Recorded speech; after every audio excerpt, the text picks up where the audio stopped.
I want to start by addressing my half fam. Here you go, Hottie. Alex Hattie. My child, half fam. I'm half Frisco, and I'm half Chowd. I want to address my Chowd half fam because I didn't really get that chance yesterday. Of course, we talked about the Super Bowl champion Seahawks yesterday. Hey, Seattle. And I asked do you know Michael McDonald? Do you know about Ronald? Do you know about Michael McDonald? I asked you about that. Do you know about I talked Ronald? about my man Sam Clemente, a.k.a. Sam Dana Point, a.k.a. Sam the SoCal. We even talked about Wells in the 720 and Parody, Larity, for some unknown reason. Parody, Larity. So, Chowd Half Fam, it is your turn. Even if you might not be all that cool with what I'm about to say. Hey, look, I'm one of you. Well, I'm half of you. So it brings me no pleasure in saying this because I am half of you. But Sunday was a pretty brutal day for your Patriots. Great season. Unbelievable season, catastrophic ending. The truth is, there are no guarantees when it comes to Super Bowl ops. Now, I know you think this, but you can't just assume that because Drake May is so good and so young that this is about to become a perennial or annual occurrence. You can't assume that. You can't just assume that because they nailed that Mike Vrabel hire that he's going to have them there every single year. Just because you get there in year 2 with your quarterback and you assume he's only going to get better, it doesn't mean that you're going to get back there again. Just ask Dan Marino. The Warriors. Was that a sniper? Was that a misfire? Just ask Dan Marino. The Warriors. Never mind. Well, whatever that was. Is that the Dan Marino button, Alvin? The Warriors. They face. What is that even? The Warriors. I know that's not Dan Marino. Like, we all have the jungle Tourette's. I kept waiting for Dan Marino. But instead, I got that. The Warriors. They face. Anyway, that's not Dan Marino. But ask him. Ask him. Now, I know you don't want to hear that, half fam, but you know I'm right. Here's the rest of the problem. Evidently, that easy schedule did factor into your success. Evidently, that did matter. Evidently, it helped. Evidently, it was a thing. Now, I'm not going to sit here and puke lava all over you. I'm not going to sit here and drop F-bombs on you. Frauds. I'm not doing that. That F-bomb. Frauds. You're not frauds. I'm not going to call you frauds. There are plenty of folks puking up their special brand of lava, trying to go all Mount Vesuvius or Mount St. Helens or Krakatoa and melt the entire internet. But I think going as far as calling this team fraudulent is so far over the top. They're not frauds. However, they clearly did benefit from that so-called golden paved road that they rolled down all the way to Santa Clara. Come to find out, that golden paved road to the Super Bowl did actually hide some major flaws and some major deficiencies with that team. And unfortunately, when they finally did run into some actual defenses, Drake May was not nearly the player that he was in the regular season. And it wasn't just Sunday either. This dude did not play well in the playoffs, period. He went from going to, or being in second in the MVP balloting, to the 10th best QBR in the playoffs. Dude was just the most sacked quarterback in the history of the NFL playoffs. It was, as Charlie Casserly liked to say, below not good. Below not good. That button worked. That wasn't me hitting my head on the camera or the mic or whatever it was. The Warriors. They face. Now, that's not to say that Drake May's near MVP regular season was just one giant mirage. It happened. It's just pretty obvious that he did benefit from that schedule. And it's pretty obvious that when he got to the playoffs and the intensity ramped up, and the talent that he was facing defensively ramped up, the dude got overwhelmed. Now, not exactly shocking either. We are talking about a 23-year-old quarterback playing in his first playoffs who is also clearly dealing with an injury to his throwing shoulder and a bunch of matadors and turnstiles in front of him. So I'm not putting it all on him. But I am saying, when the competition ramped up and he had to deal with some actual legit defenses, it didn't go well. Now, I'm not here to pile on. I'm not here to go in. I'm not here to go full doom and gloom. I'm not calling Drake May and the Pats frauds. I'm not saying they're suddenly the worst team and he's suddenly the worst quarterback just because they lost the Super Bowl like some are making it out to be. What I'm saying is this. Yes, they lost to a better team. Yes, they were not going to beat them on that day, or really any day. However, that's not to say that they didn't blow an incredible opportunity, the chance of a lifetime, because there is no guarantee they're ever going to get that chance ever again. There is no guarantee that May and Vrabel will ever play for another one. And that game did nothing to convince me that this team is some kind of enormous favorite or new superpower in the AFC.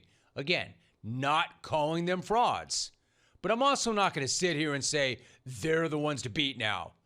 They're the new dynasty moving ahead in the AFC. They're the AFC favorites. I'm not even saying that. Because last I checked, Josh Allen, Jim, Kermit Mahomes, Lamar Jackson, Joe Burrow, they all still play in the AFC, right? Last time I checked, the 14-win Denver Broncos, who didn't even have their starting quarterback in the AFC Championship, still only lost by 3 to the Pats. They're still in the AFC, right? That's right. And then you got that team that plays right up the road and has the Terminator playing quarterback and the former smack-off competitor head coach who just hired a vape-sucking genius to run his offense. And then they brought in Eyes. So then you got those guys too, right? Don't really know why they brought Eyes in after 5 years of being out of the league, but they brought Eyes in. Maybe just to see how big his eyes could open up. I don't know. But they are still in the AFC, right? Oh, yeah. And that breakout team with the first-year stud head coach and the potential budding superstar quarterback that won 13 games and their division this year, the one based in Duval. The one with the ruined tenderonis. They're still in the AFC, right? And wait, Nick the Clones Texans and that tenacious, violent, swarming, terrifying defense. They're still in the AFC, right? Well, I'm definitely a clone. I know, Nick. Appreciate you. What I'm saying is that's 8 teams. 8 that I just rattled off right there. It is a loaded conference, which is why it's such a miracle that the Patriots found themselves coming off a 4-win year on that golden paved road to the Super Bowl in the first place, and why it's such a kick in the stick that they were unable to take advantage of it. They may not be frauds, but they may not have a better opportunity ever again. Now, I don't know what's going to happen to them going forward, but I do know this. They're never, ever going to have a gilded patch like that one ever again. New England will never, ever play the easiest schedule in the NFL before running into a couple of imploding QBs and then a backup on Championship Sunday.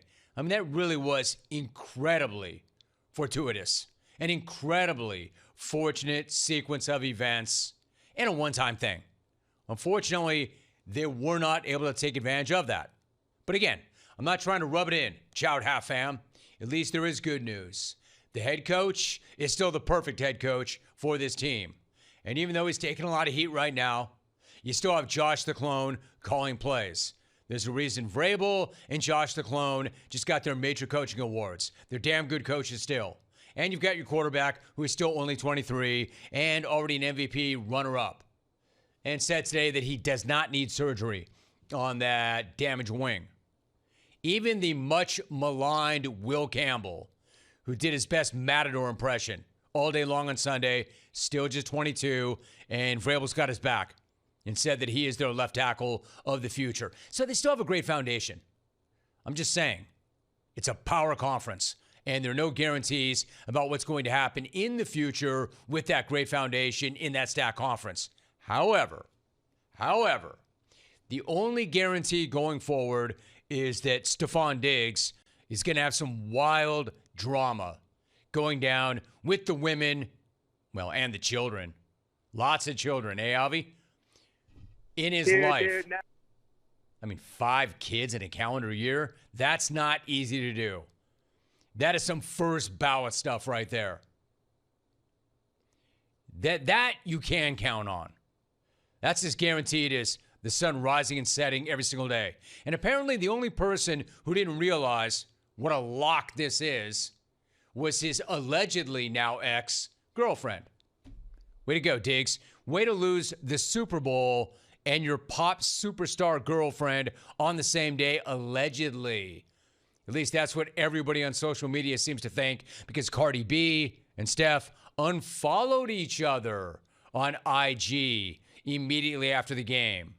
Now, again, I wouldn't put anything past Steph, but I'm not sure how you manage to break up with your girlfriend while playing in the Super Bowl. I don't know. Maybe it's just me, but I would imagine having your other baby mama right there in the front row, sitting next to your actual mama, regarding your jersey, might help spur a breakup, allegedly. And, of course, Steph had another baby mama rocking his jersey in the front row, sitting next to his actual mother. I mean, that's Stefon Diggs. That's what he does. That's who he is. Would you expect any less?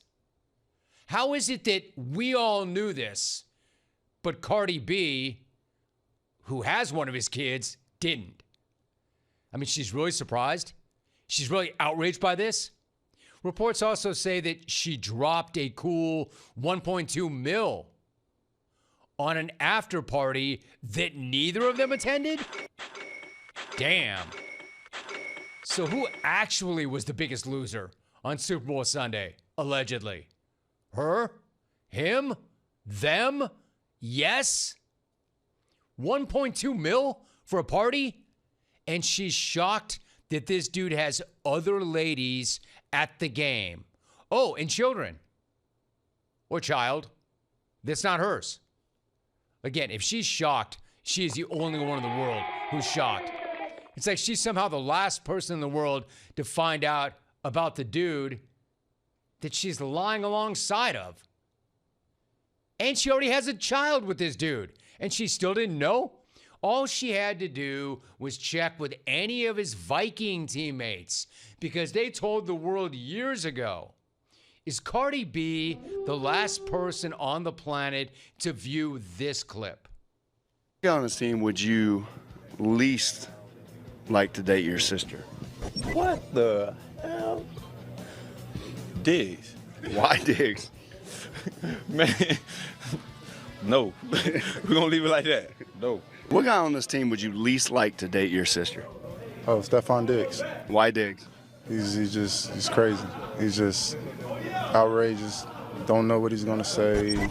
Just don't know what to expect every day. So he couldn't date my sister. What guy on this team would you least like to date your sister?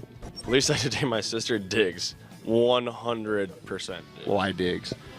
Because he's not a guy that you want to bring home to your parents. Like, you don't want your sister to bring him home to your parents, so therefore she can't date him. Hey, you know how we can't all agree on one thing? They all agreed on one thing. I mean, there was no hesitation in any of those answers. Who is the one guy on this team that you would least like to date your sister? Diggs! I mean, dude couldn't even get the question out before they had the answer. Oh, Diggs. Why? He's outrageous. Why? Cook's like, why? Are you asking me? Are you actually asking me why? Are you actually asking me why? He's outrageous, man. So again, who had the worst week? I don't know. Your choice. Him, her, them, yes.